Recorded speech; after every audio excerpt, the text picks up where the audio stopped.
Welcome to a story of danger, trust, and a love that refused to die. Settle in.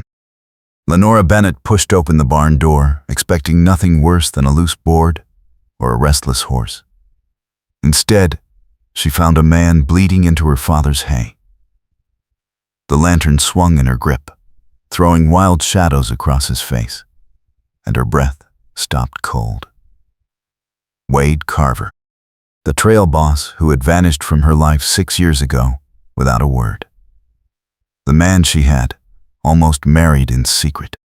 The wound in his side was fresh, the blood dark against his torn shirt, and his blue eyes met hers with the same unreadable intensity that had once unraveled every careful plan she'd ever made. He tried to speak, choked on it, pressed his hand harder against the wound. Lenora dropped to her knees beside him, her medical training kicking in before her heart could catch up. She peeled his hand away, saw the ragged tear where a bullet had grazed him, felt the heat of fever already rising in his skin. Her fingers moved on instinct, checking for deeper damage, while her mind screamed questions she had no time to ask. Wade's breath came shallow and fast. He said her name once, barely a whisper, and she told him to be quiet, her voice sharper than she meant it to be. She had left Bitter Gulch to study medicine in Philadelphia, had survived a loveless marriage that ended in cold relief, had buried the shame of that failed union under years of work and distance. Now she was back, summoned by her younger brother's desperate letter. Moonstone Ranch was failing. The bank held the note. Water rights were in dispute with the neighboring spread, and without a miracle, her family would lose everything by autumn. She had returned to save them, not to face the ghost of the man who had broken her heart. Wade caught her wrist, his grip weak, but insistent. He said he had been riding the boundary fence when someone shot at him from the ridgeline. He had made it this far before his horse bolted. He needed her help, but more than that, he needed her to understand he had not come back to hurt her. Lenora pulled her wrist free, told him she did not care why he was here, only that he was bleeding in her barn, and she had a moral obligation not to let him die. She fetched her medical bag from the house, moving fast and quiet, so her brother would not wake and start asking questions she could not answer. She cleaned the wound by lamplight, her hands steady even as her pulse hammered. Wade watched her face the whole time, silent now, and she refused to meet his eyes. The bullet had torn a shallow furrow across his ribs, painful but not fatal if infection did not set in. She stitched him up with tight, precise sutures, wrapped his torso in clean linen, and told him he could not stay. He asked where she expected him to go. She said anywhere but here. He reminded her that someone had just tried to kill him, and riding out tonight would finish the job. Lenora sat back on her heels, exhausted and furious. She asked him what he had done to earn a bullet. Wade said he had taken a job as trail boss for a cattle drive that ended 3 weeks ago in Cheyenne. He had been riding south when he heard Moonstone Ranch was in trouble, so he came to see if he could help. She laughed bitterly at that.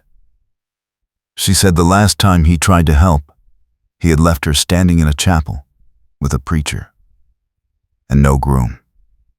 Wade's jaw tightened. He said that was not how it happened, and if she would let him explain, she might understand. She told him she did not want his explanations. She wanted him gone by morning. But even as she said it, she knew she could not send him out wounded and hunted. She made him a bed in the back corner of the barn, hidden behind stacked hay bales, and told him to stay quiet. If her brother found him, there would be questions she could not afford to answer. Wade thanked her, his voice rough with pain and something that might have been regret. She left him the lantern, took her bag, and walked back to the house under a sky heavy with stars and the smell of coming rain. Morning came too soon. Lenora woke to her brother pounding on her door, shouting that the north fence was down and cattle were drifting toward the creek. She dressed fast, pulled on her riding gloves, and went out to survey the damage. The fence posts had been pulled clean out of the ground, the wire cut in 3 places. It was deliberate sabotage, and she knew exactly who to blame. The neighboring spread, owned by a man named Drummond, had been pushing for years to control the creek that ran between the properties. Without that water, Moonstone Ranch could not survive the summer. Wade was already at the fence line when she arrived, hammer in hand, his coat hanging open to spare his bandaged ribs. He had found the cut wire and started repairs without waiting for permission. Lenora told him he should be resting. He said resting would not save her ranch. She wanted to argue, but he was right, and they both knew it. So she picked up the other hammer and worked beside him in tense silence, driving new posts into the hard ground while the sun climbed and the wind picked up. They worked for 2 hours without speaking.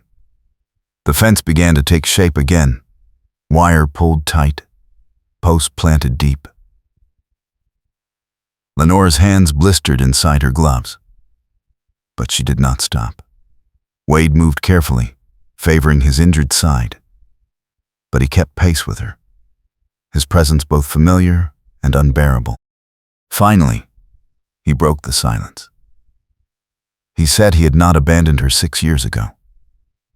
He said his father had come to him the night before the wedding and told him that Lenora's family was using the marriage to settle a debt, that her father had gambled away half the ranch and needed Wade's family money to stay afloat. Lenora stopped hammering. She turned to face him, her chest tight with anger and disbelief. She said that was a lie. Wade said he had believed it too, at the time, and he had been young enough and proud enough to walk away rather than confront her. By the time he realized his father had manipulated him, she was already gone to Philadelphia, and he had no right to follow. Lenora's hands shook. She said if he had trusted her, if he had asked her one question instead of vanishing, none of it would have happened. Wade said he knew that now, and he had spent 6 years regretting it. She told him regret did not fix anything. She asked why he had really come back. Wade said he came back because he heard her brother was in over his head, because Drummond was squeezing Moonstone Ranch into the ground, and because he owed her a debt he could never repay. Lenora said she did not need his guilt. Wade said it was not guilt. It was the only honest thing he had left. The wind picked up, pulling strands of her hair loose, and for a moment they just stood there. 2 people who had almost built a life together and lost it to pride and secrets. Her brother arrived on horseback, dust trailing behind him. He pulled up short when he saw Wade, his face going hard. He demanded to know who the stranger was and what he was doing on their land. Lenora said Wade was a hired hand helping with repairs. Her brother Daniel looked between them with suspicion, but did not push. He said Drummond's men had been seen near the creek that morning, and if they came back, there would be trouble. Wade said he would keep watch tonight. Daniel told him he did not need help from a drifter. Wade said he was not asking for permission. The tension crackled between the 2 men until Lenora stepped in. She told Daniel that Wade had trail boss experience, and they needed every advantage they could get.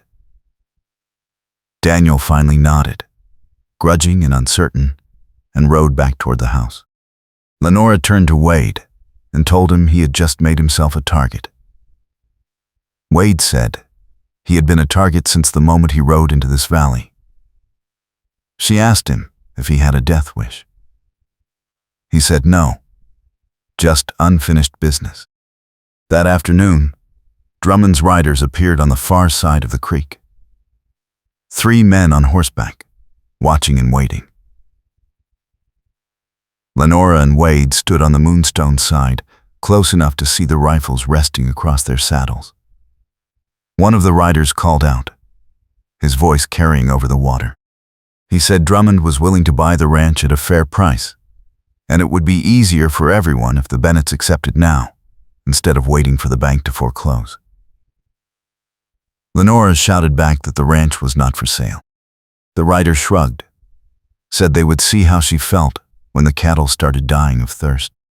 Wade's hand drifted toward his gun belt, but Lenora caught his wrist. She told him not to give them an excuse. The riders turned their horses and rode off, slow and deliberate, making it clear they could come back any time they wanted. Wade said Drummond was escalating, and the next move would be worse.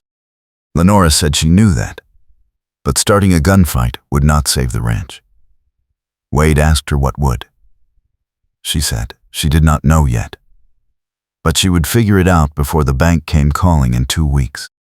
They walked back to the house together, the silence between them different now, less sharp. Wade asked her about Philadelphia, about the years she had been gone. Lenora told him about medical school, about the long hours and the professors who did not believe a woman belonged in a lecture hall. She told him about her marriage in careful, flat words, how it had been a practical arrangement that turned cold and joyless, how her husband had died of pneumonia 3 years in, leaving her with nothing but relief and shame for feeling it. Wade listened without interrupting, and when she finished, he said she deserved better than that. She asked him what he had been doing all these years. Wade said he had worked cattle drives from Texas to Montana, saved his money, kept moving. He said he had tried to forget her and failed. Lenora felt something crack open inside her chest, but she pushed it down. She said forgetting was easier than forgiving. Wade said he was not asking for forgiveness, just a chance to help her keep what was hers. She told him she had spent 6 years learning not to need anyone. Wade said needing help was not the same as being weak, and if she kept trying to do everything alone, she would lose. That night, a storm rolled in. The wind howled through the barn, rattling the doors and shaking the beams.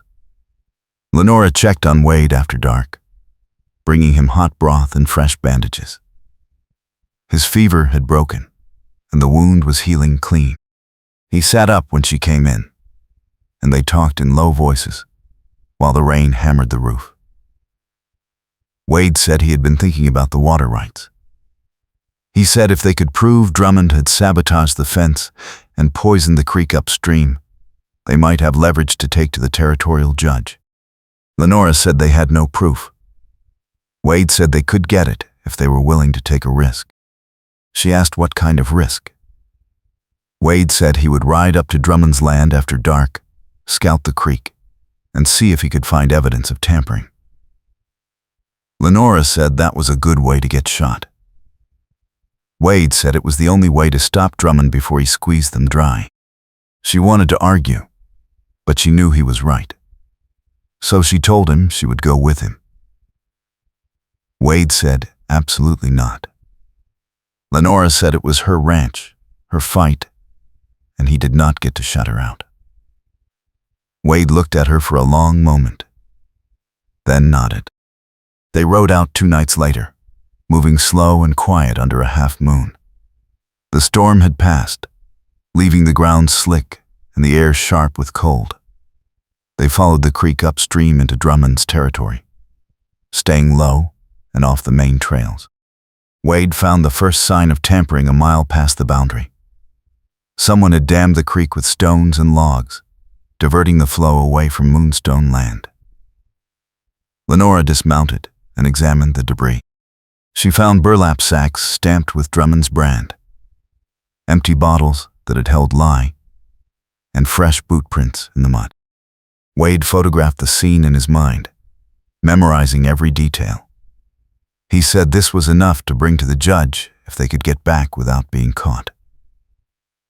Lenora gathered a piece of the burlap in one of the bottles, wrapping them carefully. They were about to leave when they heard voices upstream. Wade pulled her down behind a stand of willows, his hand over her mouth, his body pressed close. She could feel his heartbeat against her back, fast and steady. And for a moment, the danger and the closeness blurred into something she could not name. Two of Drummond's men walked past on the opposite bank, lanterns swinging. They were talking about the sabotage, laughing about how the Bennett woman would be begging to sell by the end of the month. Lenora's jaw clenched, but she stayed silent. Wade's hand stayed on her shoulder, grounding her, and they waited until the men moved on.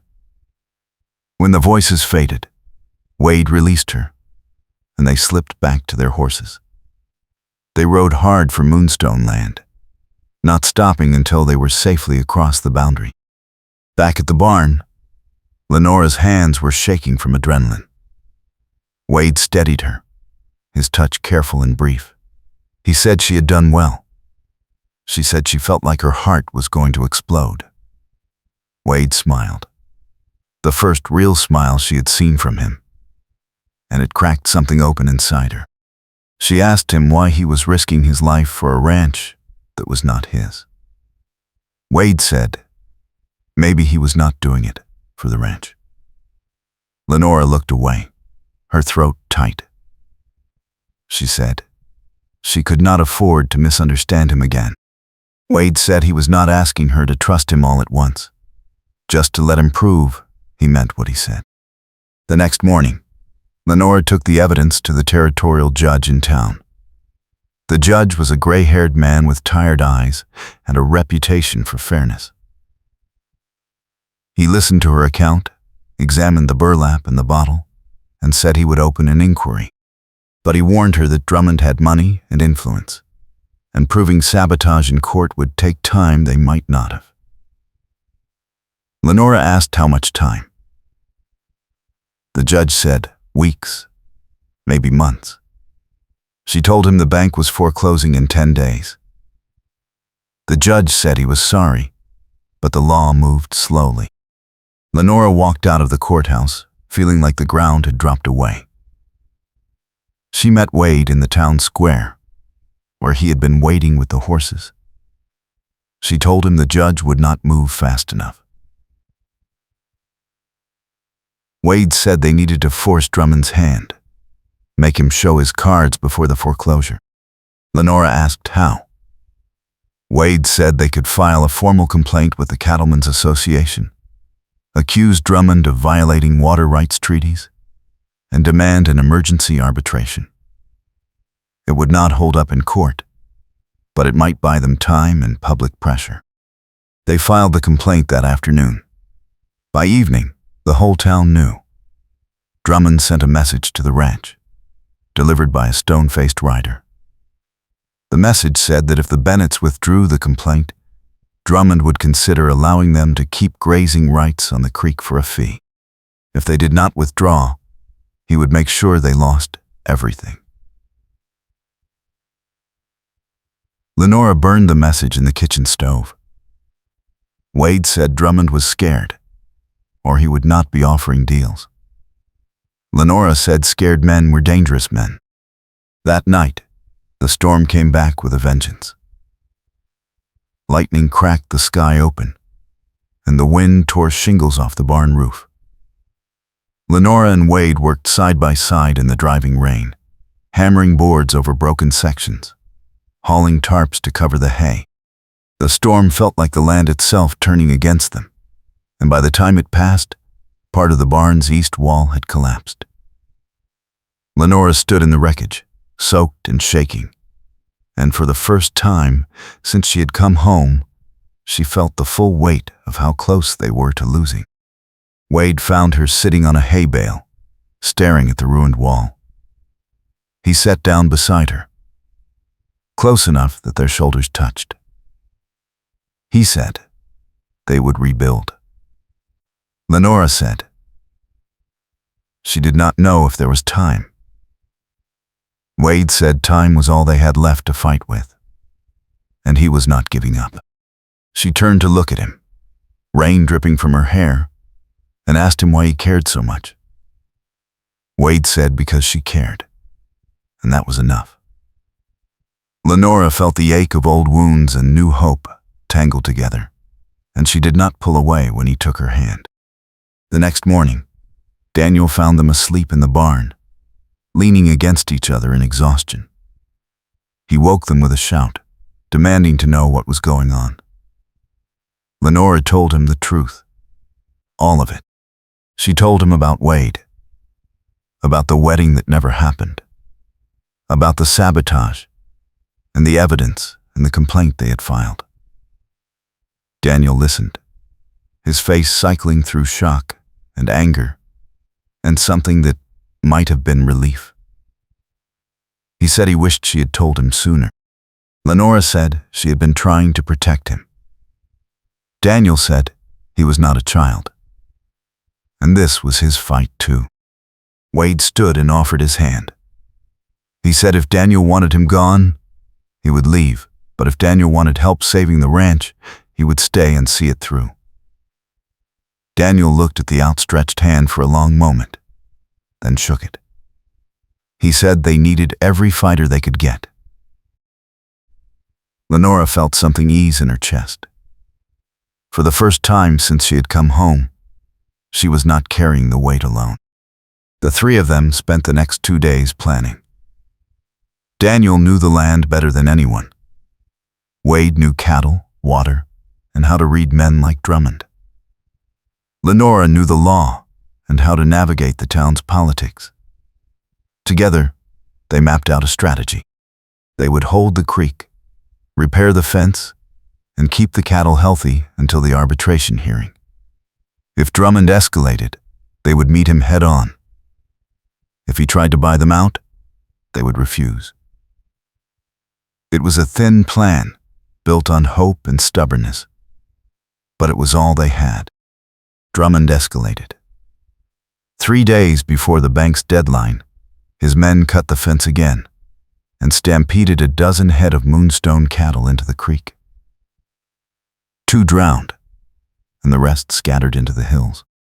Daniel and Wade rode out to round them up, and Lenora stayed behind to treat a ranch hand who had been trampled trying to stop the stampede. She stitched him up in the kitchen, her hands steady even as her mind raced. Drummond was pushing them to breaking, and she did not know how much more they could take. Wade and Daniel returned at dusk, exhausted and furious. They had recovered 8 head, but the others were lost.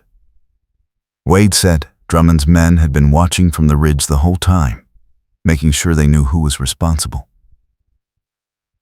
Daniel wanted to ride over and confront Drummond directly. Wade said that was exactly what Drummond wanted, an excuse to claim self-defense and bury them. Lenora agreed. She said they had to stay smart, stay legal, and outlast him. That night, Wade found Lenora on the porch, wrapped in a shawl against the cold. He sat down beside her, and they watched the stars come out in silence.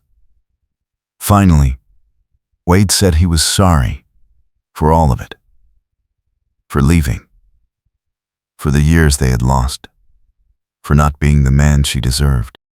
Lenora said she had spent a long time being angry, and she was tired of it. She said she did not know if she could forgive him completely, but she knew she did not want him to leave again. Wade asked if that meant she trusted him.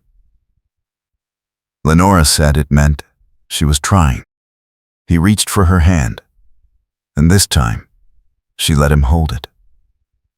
They sat like that for a long time, the night air cold and clear, the ranch quiet around them. Lenora said She had forgotten what it felt like to not be alone. Wade said he had never stopped remembering. She turned to look at him, and the distance between them collapsed. He kissed her, careful and slow, and she kissed him back, tasting 6 years of regret and hope and the faint salt of tears she had not realized she was crying. The kiss broke, and they stayed close, foreheads touching. Lenora said this did not solve anything. Wade said he knew. She said if they lost the ranch, it would break her. Wade said they were not going to lose. She asked how he could be so sure. Wade said because she was the strongest person he had ever known, and he was not going to let her face this alone. Lenora laughed, shaky and raw, and told him that was the most reckless thing he had ever said. Wade said he had 6 years of reckless to make up for. The morning of the bank deadline arrived cold and bright. Lenora dressed carefully, pinning her hair tight and wearing her best dress. She rode into town with Wade and Daniel, the three of them silent and tense. The bank manager was waiting in his office, papers spread on his desk. He said the deadline had passed, and unless the Bennetts could pay the full amount owed, the property would transfer to the bank's possession by the end of the day.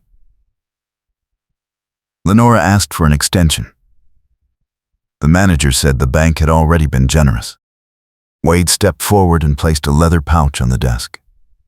He said it contained enough to cover 2 months' payments and the late fees.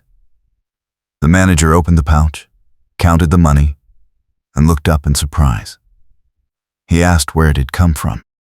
Wade said he had savings from 6 years of trail work, and he was investing it in Moonstone Ranch. The manager said that bought them time, but it did not solve the larger problem. Lenora said they were working on that. They walked out of the bank into a town buzzing with tension. Word had spread about the arbitration hearing, and people were taking sides. Some supported the Bennetts, remembering Lenora's father as a fair man. Others sided with Drummond, who had money and power and a long reach. Lenora felt the weight of every stare as they crossed the square.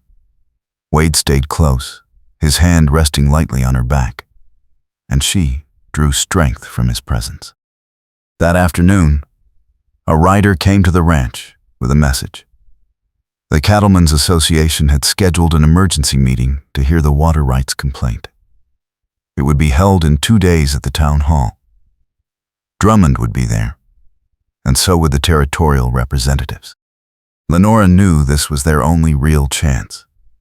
If they could prove sabotage and sway public opinion, they might force Drummond to back down. If they failed, the ranch was finished. Wade spent the next day gathering witnesses. He found a drifter who had seen Drummond's men at the creek the night of the sabotage. He found a rancher who had lost water rights to Drummond 3 years earlier and was willing to testify about the pattern. Lenora organized the evidence, wrote out a clear timeline, and rehearsed her statement until her voice was steady. Daniel checked the fence, the cattle, the barn, making sure nothing else could go wrong before the hearing. The night before the meeting, Lenora could not sleep. She found Wade in the barn, checking the horses. He looked up when she came in, and without a word, he pulled her close. She rested her head against his chest and listened to the steady rhythm of his heartbeat. She said she was afraid they would lose.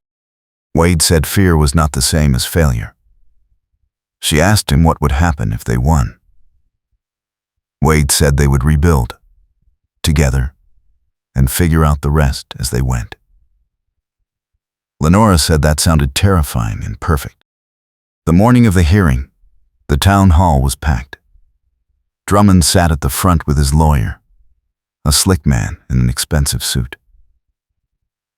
Lenora, Wade, and Daniel sat on the opposite side, their witnesses clustered behind them.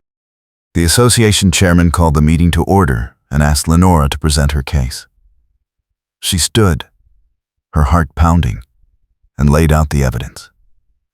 She showed the burlap, the bottles, the testimony of the drifter and the displaced rancher. She spoke clearly and forcefully, and the room listened. Drummond's lawyer countered with smooth deflections. He said the evidence was circumstantial, the witnesses unreliable, and the complaint a desperate attempt to avoid financial responsibility. He painted the Bennetts as poor managers trying to blame their troubles on a successful neighbor. The association members murmured, uncertain. Lenora felt the case slipping away. Wade stood and asked to speak.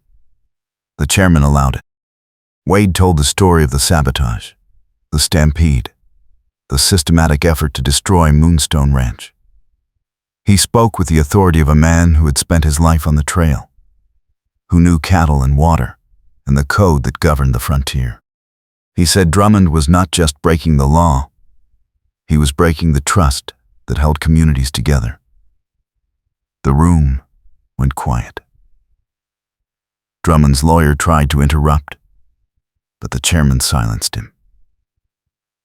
Wade finished by saying that if the association allowed this to stand, no small ranch would be safe. The association called for a vote. It was close, but the majority sided with the Bennetts.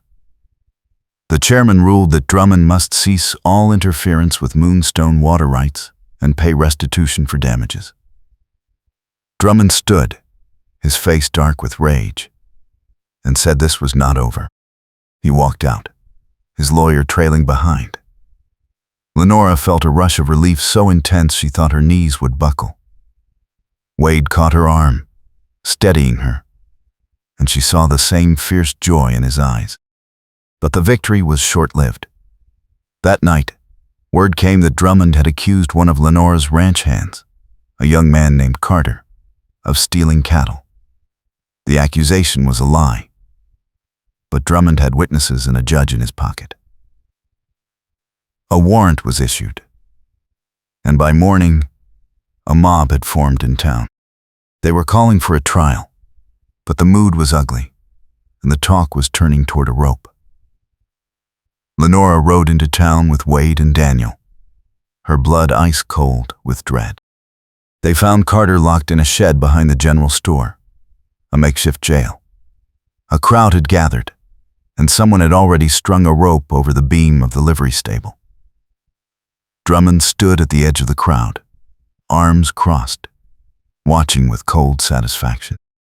Lenora pushed through the crowd and demanded to see the evidence. Drummond's foreman produced a bill of sale with Carter's name forged at the bottom. It was crude work, but the crowd was too angry to care. Wade stepped forward and said the trial was illegal, that Carter had a right to a proper hearing. Someone in the crowd shouted that thieves did not deserve trials. Another voice called for the rope. Lenora felt the situation spiraling, felt the violence building like a wave. She shouted over the noise, her voice cutting through. She said if they hanged an innocent man, they were no better than the criminals they claimed to hate. The crowd hesitated, uncertain. Drummond stepped forward and said Lenora was protecting a thief because she could not afford to lose another hand. He said the Bennetts were desperate and dishonest, and the town should not listen to them. Wade moved to stand between Drummond and Lenora, his hand on his gun belt. He said if Drummond wanted to settle this, they could do it right now. The crowd went silent. Drummond smiled, cold and confident, and said he did not need to fight. The law was on his side. Lenora saw the noose swinging in the wind and made a decision. She said she would ride to the territorial marshal and bring him back to oversee a proper trial. If the town hanged Carter before the marshal arrived, she would make sure every man involved faced murder charges. The crowd murmured, uncertain. Drummond said the marshal was 2 days away, and they did not need him. Lenora said then they had 2 days to wait, and if they were so sure of Carter's guilt, they should not be afraid of a fair trial. Wade backed her up. He said he would stay and guard Carter until the marshal arrived, and anyone who wanted to hang the man would have to go through him first. Daniel stepped up beside him, rifle in hand. The crowd shifted, the bloodlust cooling into unease. Drummond's face went hard, but he did not push. He said they would wait, but if Carter tried to run, all bets were off. Lenora nodded and turned to leave. Wade caught her arm and told her to ride fast and careful. She said she would be back before dark tomorrow. She rode out alone, pushing her horse hard across open country. The sun was high and hot. The land stretched out in endless rolls of gold and dust. She thought about Carter, about the rope, about how close they had come to a lynching. She thought about Wade standing between the mob and an innocent man, risking his life without hesitation.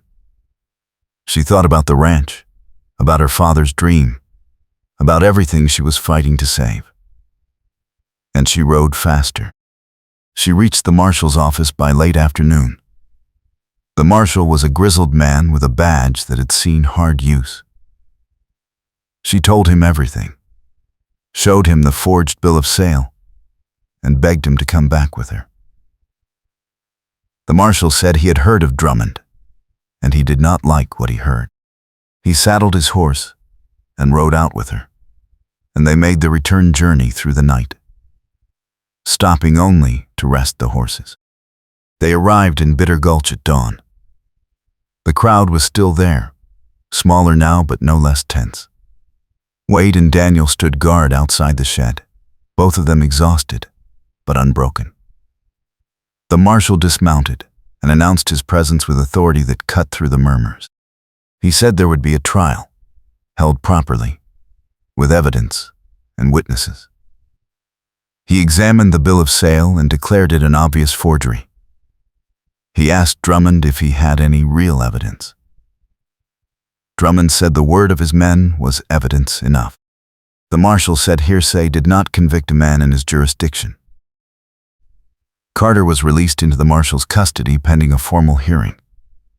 The crowd dispersed, grumbling but unwilling to defy a territorial officer. Drummond walked away without a word, but his eyes promised retribution. Lenora dismounted, her legs shaking from exhaustion and relief. Wade came to her side, and she leaned into him, too tired to care who saw. The marshal tipped his hat and said he would stay in town until the hearing was done. Lenora thanked him, her voice hoarse. The hearing was held the next day. The marshal presided, and the evidence was clear. The bill of sale was a forgery, and Drummond's witnesses contradicted each other under questioning.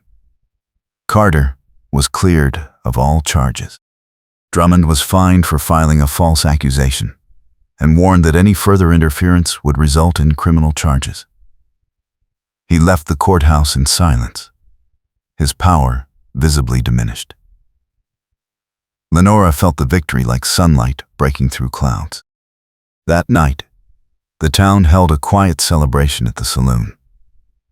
Lenora did not drink, but she stood with Wade and Daniel and the ranchers who had supported them, and she felt something she had not felt in years.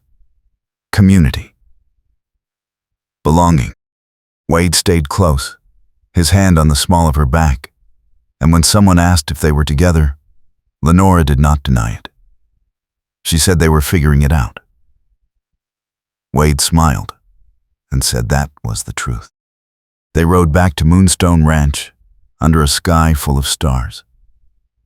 The land looked different now, not lost, but reclaimed. Wade said they still had a lot of work ahead. The barn needed rebuilding, the herd needed restocking, and the bank would want regular payments. Lenora said she knew, but for the first time, she believed they could do it. Daniel rode ahead, giving them space, and Lenora and Wade rode side by side in comfortable silence. When they reached the ranch, Wade helped her down from her horse. She stood close, looking up at him, and said she was glad he had come back. Wade said he was glad she had let him stay. She asked him if he was planning to leave again.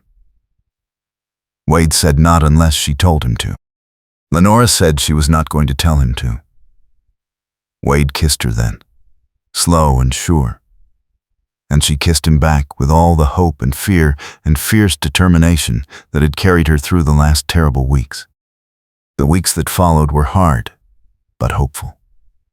They rebuilt the barn with help from neighboring ranchers who had seen what the Bennetts were willing to fight for.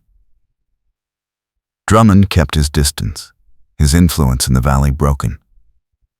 The creek ran clear, the cattle grazed safely, and the land began to heal. Lenora worked alongside Wade and Daniel, her hands blistered and her back aching, but her heart lighter than it had been in years. Wade proved himself a dozen times over. He was steady in crisis, patient with the cattle, and fiercely protective of the people he cared about.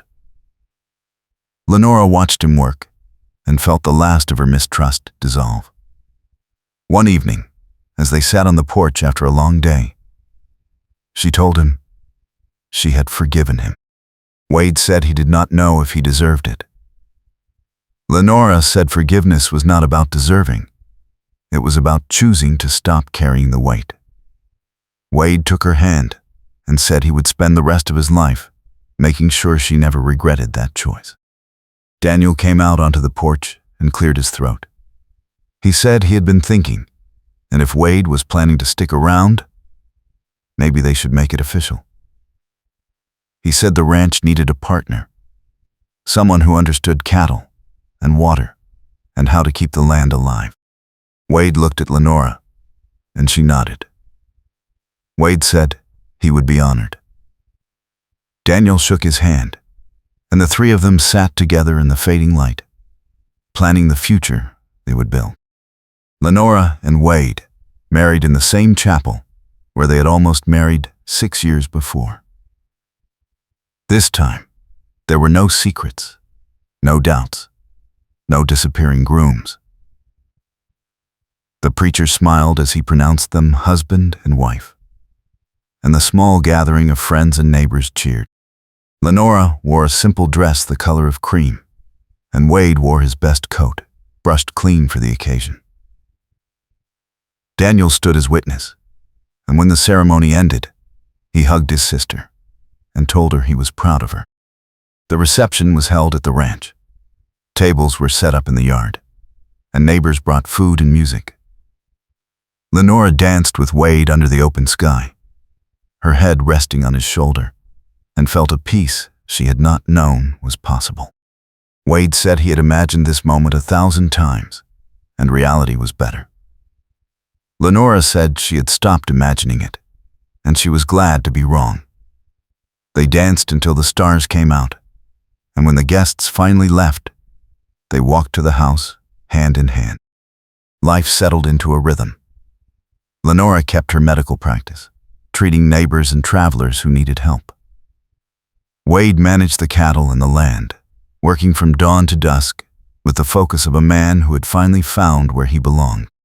Daniel took over the business side, negotiating with buyers and keeping the books balanced. Together, they turned Moonstone Ranch into something stronger than it had ever been. There were hard days. Drought came one summer, and they had to make tough choices about which fields to water. A harsh winter tested the herd, and they lost cattle they could not afford to lose. But they faced every challenge together, and that made all the difference. Wade and Lenora learned to talk through their fears instead of hiding them. They learned to ask for help, to lean on each other, to trust that the partnership they had built would hold. One evening, a year after the wedding, Lenora stood on the porch and looked out over the land. The sun was setting, painting the sky in shades of gold and rose. Wade came up behind her and wrapped his arms around her waist. He asked what she was thinking. Lenora said she was thinking about how far they had come, about the ranch and the life they were building, and the fact that she was not afraid anymore. Wade said he was not afraid either. She turned in his arms and kissed him, and the kiss was full of gratitude and joy, and the quiet certainty that they had found their way home. Daniel found them a few minutes later and announced that a buyer from Cheyenne was interested in their cattle and willing to pay top price.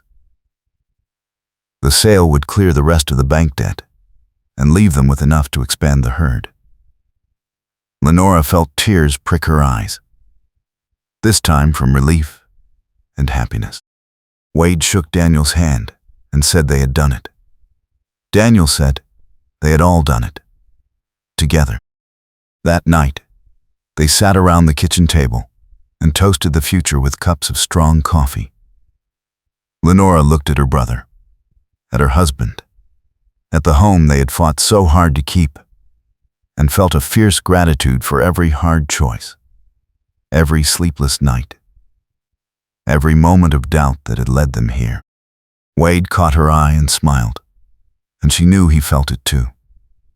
The past could not be changed, but the future was theirs to write. The seasons turned. Spring brought new calves and wildflowers across the hills. Summer brought long days of work and cool evenings on the porch. Autumn brought the cattle drive, and Wade rode out with the herd, returning weeks later with payment that secured another year. Winter brought snow and quiet, and Lenora and Wade spent the long nights by the fire, planning, dreaming, building a life, one careful choice at a time. Lenora never forgot the loneliness of her years away, the coldness of her first marriage, the fear of losing everything. But those memories became part of the foundation, proof that she was strong enough to survive and wise enough to choose differently. Wade never forgot the mistake he had made, the years he had wasted, the woman he had almost lost. But he carried that regret as a reminder to be present, to be honest, to never take for granted the second chance he had been given. One morning, Lenora woke to find Wade already up, standing by the window and looking out at the land. She joined him, slipping her hand into his. He said he had been thinking about the future, about children and legacy and what they would leave behind. Lenora said she had been thinking the same thing. Wade asked if she was ready for that. Lenora said she was, as long as they faced it together. Wade kissed her forehead and said together was the only way he knew how to do it anymore. The ranch thrived. Word spread that Moonstone was well managed, fair in its dealings, and resilient in the face of trouble. Other ranchers came to Wade for advice. Travelers came to Lenora for medical care. Daniel became known as a shrewd but honest businessman. The Bennett name, once nearly lost, became a symbol of what could be built with courage and hard work. Years passed, and the story of the water rights fight became legend in the valley. People talked about the doctor who rode into a hanging, the trail boss who stood down a mob, and the ranch that refused to die. Lenora and Wade listened to the stories with quiet amusement, knowing the truth was messier and harder and more beautiful than any legend could capture. They grew older together. Wade's hair turned silver at the temples, and Lenora's hands showed the lines of years spent working. But their love deepened, rooted in shared struggle and shared victory, in trust earned one hard day at a time. They raised children who knew the value of land and loyalty. They built a legacy that honored the past and reached toward the future.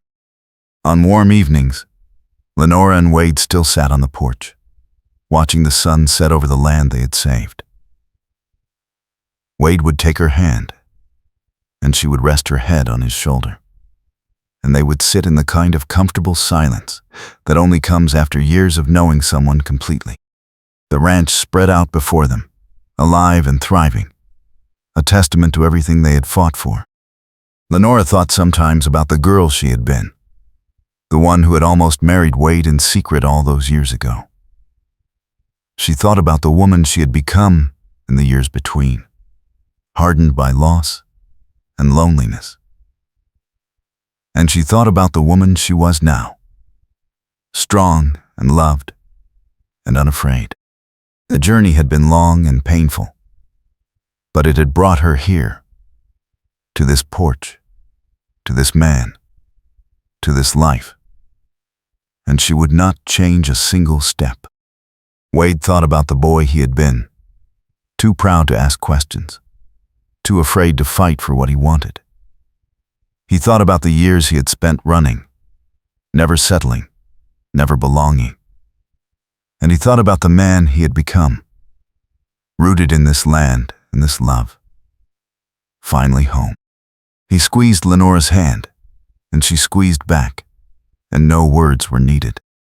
The sun dipped below the horizon, painting the sky in shades of fire and gold. The land stretched out in every direction, wild and beautiful and theirs. Lenora and Wade sat together in the gathering dusk, two people who had lost each other and found their way back, stronger for the journey. The future was uncertain, as it always was, but they would face it together. And that was enough. The stars came out one by one, filling the sky with light. Lenora looked up at them and felt the same wonder she had felt as a child. Wade said the stars looked brighter out here. Lenora said everything looked brighter now. Wade smiled and pulled her closer. They sat like that until the night was full dark and the first chill of evening sent them inside, to the warmth of the house and the life they had built together. In the years to come, travelers passing through Bitter Gooch would sometimes stop at Moonstone Ranch, looking for a meal or a place to rest. Lenora and Wade welcomed them, shared their table, and sent them on their way with full stomachs and stories to tell. And when the travelers asked how they had managed to hold on to the ranch when so many others had failed, Wade would look at Lenora, and Lenora would smile, and they would say it was simple. They had refused to give up, and they had refused to do it alone. The ranch endured through droughts and storms, through hard years and good ones, through the passing of seasons and the turning of generations. And at the heart of it all was the love story that had almost ended before it began. The second chance that had saved not just a ranch, but two people who had been lost and found their way home. Lenora and Wade lived long lives, full of work and joy, and the deep satisfaction that comes from building something that lasts. And when they were old and gray, sitting on that same porch under that same sky, they would still reach for each other's hands, still feel the spark of what they had fought so hard to keep. The land remembered them. The people remembered them.